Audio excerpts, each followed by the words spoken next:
bôi thằng cha đi cả lá mà chẳng phán nun lung lung ngắm dấu tu ca si vang mi na thang cha sai na luanin lấy ra mà vang nun na dấu tu na thâu hu sai để sai cả làm la gần trên lòng ta sa khá ráo đầm na bôi đẹp để bôi sang vào sáng Giêsu Christu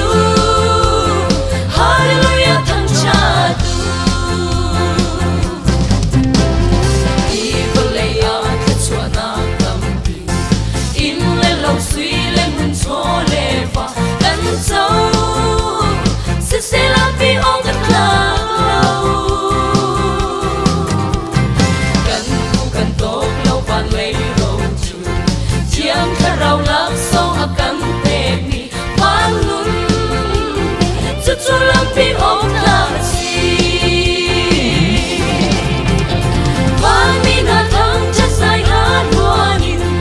lấy ra mà phán luôn là châu tu na thâu